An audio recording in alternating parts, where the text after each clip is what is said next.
ድራማውን ከመጀመራችን በፊት ላይክ፣ ሼር እና ሰብስክራይብ ማድረጋችሁን እንዳትረሱ። በባለፈው ክፍል ይስማ በሸሪፍ ላይ ጠመንጃ ደግና ሌኒ ልጄ ናት ወይስ አይደለችም ብላ አስጠይቀው ነበር ያቆምነው። ዛሬስ ምን ይፈጠር ይሆን? አዴል ኢሌኒንና ኦሩክን ከኢስታንቡል ወደ መንደራቸው ለመመለስ ይዟቸው ይጓዛል። ኢሌኒ አዴል የግል አውሮፕላን እንዳለው ስታውቅ ትገረማለች። በዚህ መሃል አዴል ከጋዜብ ስልክ ይደውልለታል። የሚፈልጓት ሴት አድራሻ እንደተገኘም ይነግረዋል። ኢሌኒ በዚህ ዜና ደስ ይላታል። ኦሩክ ከኢሌኒ ጎን በመቀመጥ አዴልን ያናድዷል። ኦሩክን በግድ አስነስተውም እሱ ከኢሌኒ ጎን ይቀመጣል። ሁለቱም መካረር ይጀምራሉ። አዴል ኦሩክን የጥላት ቤተሰብ ፎርታና ባለመሆኑና የታጨች ሴት እንዳለው በማንሳት ሲወቅሰው፣ ኦሩክ ደግሞ የስማይማን ቤተሰብ ናት በማለት በቁጭት ይመልስለታል። ንግግራቸው እየከረረ ሄደው አዴል ኦሩክን ከአውሮፕላን ሊወረውረው እስኪመስል ድረስ አንገቱን ይዟል። ነገር ግን የኢሌኒን ባሲያ ይተዋዋል። ወደ ኢስማ ትዕይንት ስንመለስ አሁንም ጠመንጇን በሸሪፍ ላይ እንደደቀነች ናት። ዘሪፋና ሀጋር እውነቱ ይወጣል ብለው በመፍራት በጣም ተጨንቀዋል። ሸሪፍ ግን ውሸቱን ይቀጥላል። ልጅሽ ድሮን የሞተች ይላታል። ዘሪፋም አብረው እንደቀበሯት በመናገር ውሸቱን ታጠናክራለች። ኢስማ ግን የኮቻሪ ቤተሰብ ዝርያ እንዳይቀጥል ለማድረግ የሞተች ልጅ ሰጥተውኝ ልጄን ደብቀውኝ ሊሆን ይችላል ብላ ትከሳቸዋለች። ሸሪፍ ግን እሱ የተበደለ በማስመሰል አሁንም ያቺ የዋህ ልጅ ነች እና አዴልን ታምኘዋለሽ ይላታል።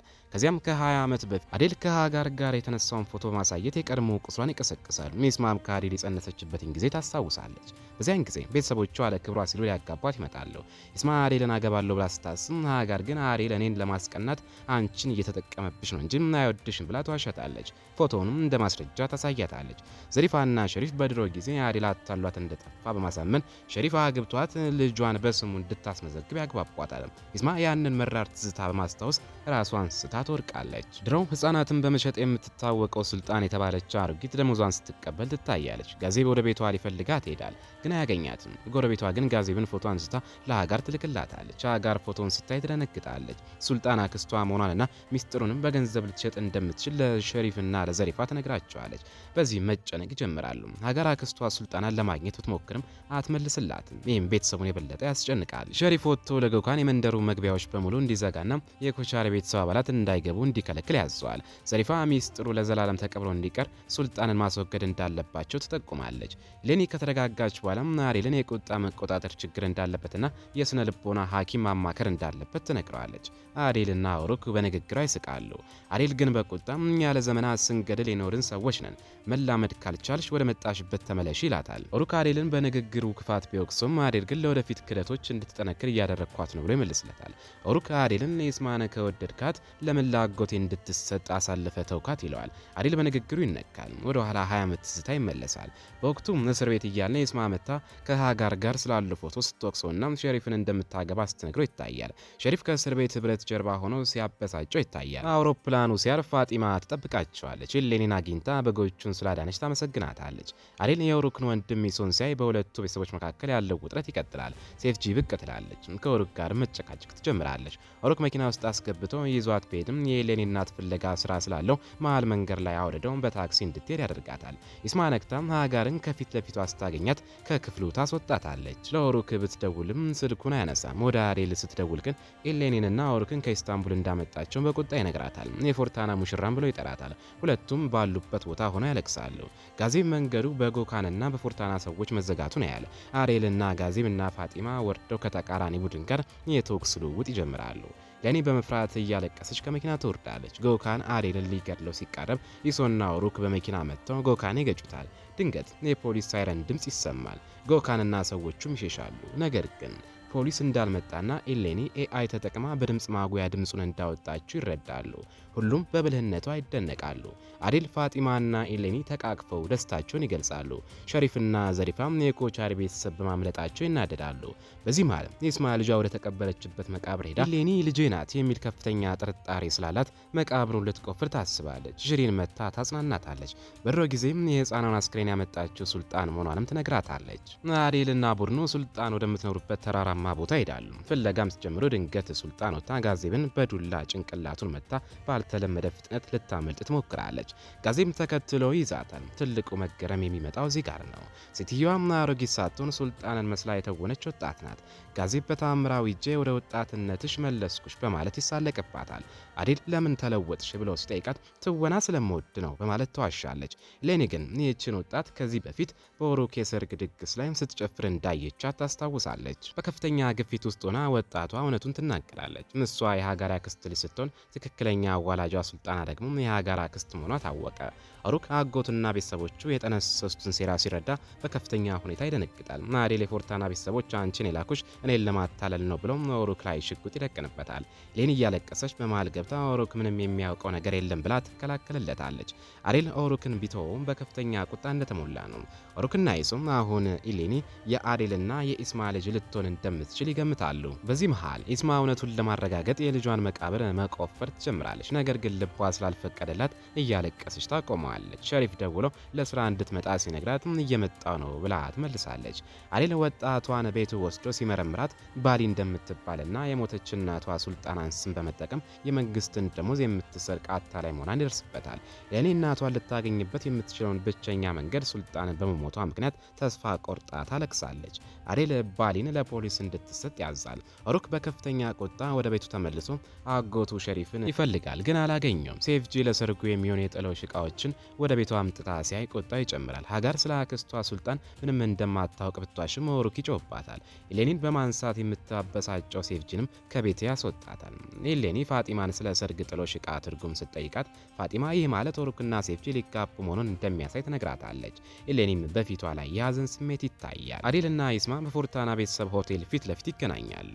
አዴል ሆቴሉን መግዛት እንደሚፈልግ በመግለጽ ይሳለቅባታል። ባለቤትሽ ሸሪፍ የኢሌኒ እናት ማን እንደሆነች ያውቃል ብሎም ሲጠይቃት ኢስማ ትደነግጣለች።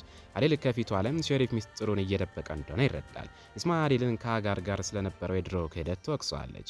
አዴል መቼ እንደዋሻት በመጠየቅ ራሱን ይከላከላል። ሸሪፍ የአንቺ ምርጫ ስለሆነ ከእንግዲህ ወደ ኋላ አትመልከች በማለት ሲያበሳጫት ኢስማ ልትመታው እጇን ታነሳለች። እሱ ግን እጇን ይዛትና ይህ ለኔ አይገባኝም ይላታል። ኢስማ በቁጣ ሸሪፍ ቢሮ ስገባ እሱ ከባለሀብቶች ጋር ስብሰባ ላይ ታገኘዋለች። አዴል ድንገት ገብቶ ትልቁ ሚስጥር ይፋ ያደርጋል። እሱ የእነዚህ ባለሀብቶች ፋይናንስ ገንዘብ ሰጪ መሆኑንና የሻይ አቅርቦቱ በእሱ ቁጥጥር ስር መሆኑን ይገልጻል። ሸሪፍ በኢስማ ፊት በመሸነፉ ይሳቀቃል። ከስብሰባ በኋላ በኢስማና በሸሪፍ መካከል ያለው ጠብ ይከራል። ኢስማ ከሸሪፍ ጋር በአንድ ክፍል ውስጥ ለማደር አሻፈረኝ ትላለች። ከጎን ከማደር በመቃብር ውስጥ ማደር እንመርጣለሁ ትለዋለች። ሸሪፍ ትቷት ወደ ሌላ ክፍል ይሄዳል። እሷም ስቅስቅ ብላ ታለቅሳለች። አዴልም በመኪና ውስጥ ሆኖ የእስር ቤት ትዝታዎችን እያስታወሰ በቁጭት ይቃጠላል። ኢስማ በክፍሏ ውስጥ ሆና ብቻዋን ስታለቅስ አዴል መኪና ውስጥ ሆኖ የኢስማ እስር ቤት መታ ሸሪፍን እንደምታገባ የነገረችውን የመጨረሻ ቀን ያስታውሳል። በሀዘንም ወደ ቤቱ ሲመለስ ኢሌኒ መታ ከጎኑ ትቀመጣለች። ገና እውነቱ ባይታወቅም በመካከላቸው ያለው ጥልቅ መንፈሳዊ ትስስር በሚያሳይ ሁኔታ ታጽናናዋለች። በማግስቱ ጧት ሸሪፍ በኮካን የሚመሩ ሰዎችን የኮቻሪን ቤተሰብ የእርሻ ሰራተኞች ላይ ጥቃት እንዲሰነዝሩ ያዛቸዋል። በዚህ መሃል አዴል ወደ ሽሪን ቤት በመሄድ ዘሪፋን ሽሪንና ሀጋርን ይጋፈጣቸዋል። ኦሩክ ከአዴል ጎን በመቆም እውነቱ እንዲወጣ ይጠይቃል። ሽሪን ምንም እንደማታውቅ በመማል ስትናገር አዴል ያምናታል። ነገር ግን በዘሪፋና በሀጋር ላይ ከፍተኛ ጥርጣሬ አለው። ሌኒ ስትነቃ ከጎኗ ትንሽ በግና ከአዴል የተላከ እንደ ልጄ እወድሻለሁ የሚል ደብዳቤ ታገኛለች። በተመሳሳይ ሰዓት ኢስማ ኢሌኒን ብቻዋን ለማግኘት ትወስናለች። ኢስማ በሀሳቧ ኢሌኒን አቅፋ ልጄ ስትላት ብትመኝም ከሀሳቧ ስነቃ እውነተኛዋ ኢሌኒ ከፊቷ ትቆማለች። ኢስማ ሸሪፍ ባሩስ ስለ ጣላት ኢሌኒን ይቅርታ ትጠይቃታለች። በመካከላቸውም ጥልቅ ንግግር ይደረጋል። ሌኒ እድሜዋ 20 እንደሆነ ትነግራታለች። ኢስማም ትደነግጣለች። ምክንያቱም የጠፋችባት ልጇም እድሜዋ ልክ 25 ስለሆነ ነው። የተወለደችበትን ወር ልጠይቃት ስትልም ኦሩክ ደውሎ የቆሰሉ ሰዎች ስላሉ ወደ ክሊኒኩ እንድትመጣ ይነግራታል። ኢስማ የዲኤንኤ ምርመራ ለማድረግ የኢሌኒ የጠጣችበትን ኩባያ በድብቅ ትወስዳለች። ጋዜብ ጎካንን ይዞ መጋዘን ውስጥ ያስረውና ስለ አዋላጅ ሱልጣና እንዲናገር ይደበድበዋል። ሽሪን ለጎካን ደውሎ ስለ ሱልጣን ስም እንዳያነሳ ሊያስጠነቅቀው ሲሞክር ጋዜብ ንግግሩን በድምጽ ይቀርጻል። በቤት ውስጥ ሽሪን ኢሌኒ የኢስማ ልጅ መሆኗን ካወቅ ሁላችሁንም አቃጥላቸዋለሁ በማለት በሸሪፍና በዘሪፋ ትዝታለች። ኢስማ ምርመራውን ለማድረግ ሆስፒታል ብትሄድም ሰራተኛው የፍርድ ቤት ትዕዛዝ ወይም የኢሌኒ ፍቃድ እንደሚያስፈልግ ይነግራታል። በሸሪፍ ቢሮ ውስጥ አዴል በድንገት ገብቶ የኢሌኒ እናት ማናት እያለ ሸሪፍን በቦክስ ያደመዋል። ሸሪፍ ፊቱ በደንብ ቢሸፈንም እውነቱን ለመናገር እምቢ ይላል። በክሊኒክ ውስጥ ኢሌኒ ሀጋርን እናቴን እንዳልፈልግ ለምን ትከለኪኛለች? ምን እየደበቅሽ ነው ብላ ጠይቃታለች። ሀጋር ተደናግጣ ትሸሻለች። ኦሩክ ኢሌኒን ሊያረጋጋት ቢሞክርም ታባረረዋለች። የኢሌኒ ጓደኛ መቱም ሀጋርና አዴል በሁለተኛ ደረጃ ትምህርት ቤት ፍቅረኛሞች ነበሩ የሚል መረጃ ይሰጣታል። ይህም ኢሌኒ ሀጋር እናቴ ልትሆን ትችላለች ብላ እንድትጠራጠር ያደርጋታል። ኦሩክ ቤተሰቦቹ ሸሪፍ፣ ዘሪፋና ጋር ባሉበት ክፍል ገብቶም ኢሌኒ የኢስማና የአዴል ልጅ ናት አይደል ብሎ ይጮህባቸዋል። እናቱ እውነቱን እያወቀች ወንጀሉን ስትደብቅ እንደነበረ ሲረዳ በድንጋጤ ትንፋሹ ይቆራረጣል። ይስማ አዴልን ከክሊኒኮች ታገኘዋለች። አዴል እያለቀሰ እንደ ልጃችን ያት በማለት እውነቱን እንድትነግረው ይማጸናታል። ይስማ ተስፋ ቆርጣ ለእህቷ አሚና እኔ የኤሌኒ እናት እንደሆንኩኝ ይጠራጠራለሁ በማለት ትናዘዛለች። አዴልና ጋዜ በአታላዩ አባዲን ለፖሊስ ሊሰጧት ሲሉም እሷ ግን የቤተሰቡን ሴራ የሚያጋልጥ የሀጋር የድምጽ ቅጂ የተቀዳበትን ስልክ ሰጣቸዋለች። አዴልና ሰዎቹ የፎርታናን መሬት በጋዝ እናቃጥላለን ብለው ይስታል። ኖሩኮቶ ንብረቱ ከተመለሰ እውነቱን እናገራለሁ ብሎ ይደራደራል። አዴልም በድርድሩ ይስማማል። ይስማ አዴል ለእውነቱ ሲል ንብረቱን በሙሉ በመተው ትገረማለች። ሁሉም ኦሩክ የኢሌኒ እናት ናት ብሎ ያመጣትን ሴት ከመኪና እስክትወርድ ድረስ በጉጉት ይጠብቃሉ። አንዲት ሴት ከመኪና ትወርዳለች። ሁሉም በድንጋጤ ተነፍሳሉ። ፊቷ ግን በግልጽ አይታይም። የዛሬው ክፍል ይህን ይመስላል። የኢሌኒ እናት ማን ትሆን? እስኪ ግምታችሁን ኮመንት ላይ አስቀምጡልኝ።